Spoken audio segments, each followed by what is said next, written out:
नरेंद्र मोदी अमित भाई शहा यांच्यावर पुन्हा एकदा टीका केली आहे। संजय राऊत जनरल डायर कोण होतं हे देशाने बघितलं आणि जनरल लायर आणि जनरल डायपर कोण आहे हे महाराष्ट्र बघतोय। संजय राऊत तुम्ही जनरल लायर आहात तर तुमचा पक्ष हा जनरल डायपर सारखा झालेला आहे। पक्षाला गळती सुरू आहे परंतु ती तुम्हाला थांबवता येत नाही आणि तुम्ही अमित भाईंवर टीका करतायत। अमित भाईंचं कर्तृत्व काय आहे हे देशाने बघितलंय। ज्या पद्धतीनं पाकिस्तानला घरामध्ये घुसून मारलं त्यामुळं संजय राऊतांचं पोट दुखतंय। पाकिस्तानला धडा शिकवला म्हणून संजय राऊतांचा पोटशूळ उठलाय आणि म्हणून अमित भाईंवर टीका केली जाते। परंतु एक लक्षात घ्या, संजय राऊत तुम्ही जनरल लायर आहात। रोज उठून खोटं बोलायचं एवढंच तुम्हाला जमतंय आणि तुमचा पक्ष आता जनरल डायपर झालेला आहे। सारखा सारखा ओला होतोय, सारखी सारखी त्या पक्षाला गळती लागते। त्यामुळे आधी आपला डायपर सांभाळा आणि मग अमित भाईंवर टीका करा। अमित भाईंनी पाकिस्तानला धडा शिकवलाय। ऑपरेशन सिंदूरच्या माध्यमातून दहशतवाद्यांचा खात्मा पाकिस्तानमध्ये घुसून केलाय म्हणून तुम्हाला अमित भाईंबद्दल टीका करावी लागते। परंतु एक लक्षात घ्या, अमित भाईंचं नेतृत्व देशानं स्वीकारलंय। अमित भाईंच्या नेतृत्वात देश पुढे जातोय। जम्मू काश्मीर मधील दगडफेक देखील कमी झाली आहे, परंतु तुमची पोटदुखी कमी व्हायला तयार नाही। आधी आपण जनरल लायर आहोत आणि आपला पक्ष जनरल डायपर झालाय, याकडे लक्ष द्या आणि मग अमित भाईंवर टीका करा। पुलवामा आणि पहलगाम हल्ल्यानंतर अमित शहा यांनी पदावरून दूर व्हायला पाहिजे होतं, कारण ज्या प्रकारे हल्ला झाला त्याची जबाबदारी पूर्णपणे अमित शहा यांची होती असं। पुलवामा किंवा पहलगाम मध्ये हल्ला झाल्यानंतर दहशतवाद्यांचा खात्मा कुणी केला? संजय राऊत पाकिस्तानमध्ये घुसून दहशतवाद्यांना कुणी संपवलं? ऑपरेशन महादेवच्या माध्यमातून पुलवामा मधल्या पहलगाम मधल्या दहशतवाद्यांचा बदला कुणी घेतला? अमित भाईंनी घेतला। जे 370 कलम गेल्या 70 वर्षामध्ये काँग्रेसला हटवता आलं नाही ते कलम कुणी हटवलं? अमित भाई शहा यांनी हटवलं। देश विरोधी लोकांना बेड्या ठोकून त्यांच्या घरामध्ये घुसून, पाकिस्तानच्या घरामध्ये घुसून मारण्याची हिम्मत याआधी एकाही गृहमंत्र्यांची झाली नव्हती। हे जनरल लायर असलेल्या संजय राऊतांनी लक्षात ठेवलं पाहिजे। अमित भाई शहा हे दहशतवाद्यांच्या विरोधात, नक्षलवाद्यांच्या विरोधात कंबर कसून लढतायत, त्याच्यामुळं संजय राऊत तुम्हाला त्रास होतोय।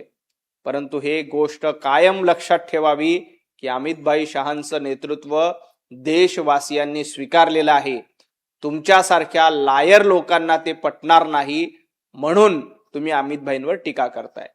जितेंद्र सिंह हे पंतप्रधान कार्यालयातील राज्यमंत्री आहेत। हे लिहून दिलेलं भाषण वाचतात, ज्यांच्यावर गोळ्या चालल्या असे अनेक विद्यार्थी समोर आले आहेत। संसद मार्ग पोलीस स्टेशन मधील डायरी खोटं बोलत नाही असं जितेंद्र सिंह यांनी संसदेमध्ये स्पष्टपणे सांगितलं की कुठेही विद्यार्थ्यांवर गोळ्या चालवलेल्या नाही, परंतु संजय राऊत सातत्यानं खोटं बोलून दिशाभूल करण्याचं काम, अफवा पसरवण्याचं काम करतायत। कुठेही विद्यार्थ्यांवर गोळीबार करण्यात आले नाही। दिल्लीच्या आंदोलनामध्ये काही खुनी, ज्यांच्यावर खुनाचे गुन्हे आहेत, ज्यांच्यावर बलात्काराचे गुन्हे आहेत, असे लोक घुसून विद्यार्थ्यांच्या नावावर राजकीय पोळी भाजण्याचा प्रयत्न करत होते, हे सिद्ध झाले। अनेक गुन्हेगार हे दिल्लीच्या आंदोलनामध्ये विद्यार्थ्यांच्या नावावर किंवा विद्यार्थ्यांच्या आडून समाज पेटला पाहिजे, या देशामध्ये बांगलादेश आणि नेपाळ सारखी परिस्थिती आली पाहिजे यासाठी प्रयत्नशील होते, हे आपण बघितलेलं आहे। त्यामुळं अशा समाजकंटकांवर कारवाई केली जाणार आहे। संजय राऊत, तुम्ही ज्या पद्धतीनं अशा समाजकंटकाचं समर्थन करतायत याचं कारण काय? याचं उत्तर देशाला हवंय, याचं उत्तर महाराष्ट्राला हवंय। तुम्हाला महाराष्ट्र पेटवायचा आहे, तुम्हाला नेपाळ सारखी परिस्थिती भारतामध्ये करायची अनेक वर्षांपासूनच तुमचं ते स्वप्न आहे। परंतु एक गोष्ट लक्षात घ्या, पंतप्रधान नरेंद्र मोदीजी जेनझी सोबत संवाद साधतायत। सर्वाधिक रिस्पॉन्स इंस्टाग्रामवर पंतप्रधान नरेंद्र मोदीजींना मिळतोय आणि आपल्या इंस्टाग्रामचा पासवर्ड देखील आपल्याला बदलता येत नाही। याकडे संजय राऊतांनी लक्ष द्यावं। तुमचा पासवर्ड आता हिंदुत्ववादी राहिला नाही, तर तुमचा पासवर्ड हा औरंगजेबाचा झालाय, तुमचा पासवर्ड बाबरचा झालाय, तुमचा पासवर्ड अब्दाली झालाय. याकडे थोडं लक्ष द्या. पुण्यभूषण पुरस्कार अमित शहा यांना दिला जाणार आहे. पुणेकरांनी ज्यांना बोलवलं आहे त्यांना त्याची दाद लागते. अमित भाईंना पुण्यभूषण पुरस्कार दिला जातोय याचा आम्हाला अभिमान आहे. संजय राऊत यांना पुण्यदूषण पुरस्कार दिला पाहिजे. रोज लोकांना दूषण देणं एवढंच संजय राऊतांचं काम आहे. त्यामुळं संजय राऊतांना एखादा पुण्यदूषण पुरस्कार देऊन गौरवित केलं नाही तर अपमानित केलं पाहिजे. कारण संजय राऊतांचा स्वभाव बघता त्यांचं दूषण देणं एवढंच त्यांना जमतं, त्याच्या पलीकडे काही जमत नाही. त्यामुळं माझी पुणेकरांना विनंती आहे की संजय राऊत यांना पुण्यदूषण पुरस्कार देऊन त्यांचा एकदा अपमान करा. कारण रोज उठून खोटं बोलायची सवय संजय राऊतांना झालेली आहे. अमित भाई शहा यांना लोकमान्य टिळक जीवन गौरव पुरस्कार दिला जातोय. पुण्यातली तज्ज्ञ समिती असते त्यांच्याकडनं हा पुरस्कार दिला जातोय. संजय राऊत ज्या पद्धतीनं लोकमान्य टिळक यांनी स्वराज्य हा माझा जन्मसिद्ध हक्क आहे आणि तो मी मिळवणारच या देशाभिमानी वृत्तीनं इंग्रजांच्या विरोधामध्ये लढा दिला, अमित भाई देखील लोकमान्य टिळकांचा आदर्श घेऊन देशभक्ती डोळ्यासमोर ठेवून भारत देश आणि नेशन फर्स्ट हे डोळ्यासमोर ठेवून पाकिस्तानला धडा शिकवतायत, बांगलादेशला धडा शिकवतायत. त्यामुळं अमित भाई शहा यांच्या नेतृत्वाला तो पुरस्कार दिला जातोय. संजय राऊत आपली लायकी काय आहे, संजय राऊत आपली पात्रता काय आहे? पक्ष संपवणं आणि लोकांना दूषण देणं हीच तुमची पात्रता आहे. त्यामुळे तुम्हाला पुण्यभूषण कुठलाही गौरव पुरस्कार दिला जाणार नाही. त्यापेक्षा दूषण देणं, पुण्यदूषण हा पुरस्कार संजय राऊतांना द्यावा आणि त्यांचा गौरव न करता अपमान करावा, एवढीच तुमची पात्रता आहे. शिवसेना पक्षाची आज 3 वर्षानंतर सुनावणी आहे.